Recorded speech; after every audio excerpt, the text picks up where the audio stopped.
అందరికీ నమస్తే అండి. ఎలా ఉన్నారు? అందరూ బాగున్నారా? నేను ఈరోజు ఈ తాళంతత్వం ఛానల్లో కందాపచ్చల కూరతో నేను మీ ముందున్నాను. మరి కందాపచ్చల కూర ఈ సీజన్లో ఏంటనుకుంటున్నారు? కంద ఎప్పటి నుంచో అలాగే ఉందండి. మా వారికి ఏమో చాలా ఇష్టం. సరే, నేను ఎవరో సడన్గా బచ్చల కూర ఇచ్చారు. సరే, కూర చేస్తే బాగుంటుందని చేసి పెడుతున్నాను నేను. పనిలో పని పోస్ట్ చేస్తే తెలియని వాళ్ళందరూ చూస్తారు కదా. సరే, అయితే ఇంకా కూరలోకి వచ్చేద్దాం. దీనికి నేను దీనికోసం ఒక కంద తీసుకున్నాను, 4 ఆకులు పచ్చలాకులు. మీరు ఈ పచ్చిమిరపకాయలు అనేవి నేను 4 తీసుకున్నానండి. కారం బాగా తింటామంటే ఇంక 2 వేసుకోవచ్చు, బాగుంటాయి. లేదు సరిపోతాయి ఇది.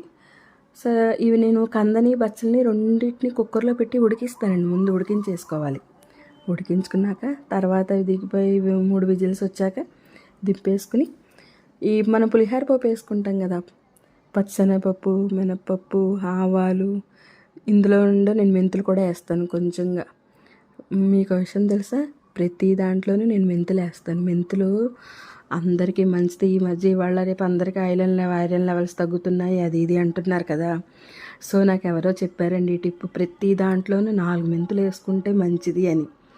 సో అవి కూడా వేసుకుంటాను. ఆ మెంతులతో పాటు కొంచెం కరివేపాకు, అలాగే చింతపండు గుజ్జు కొంచెం నానబెట్టుకున్నాను కదా, అది కూడా వేసేసుకుని పోపు పెడతాను.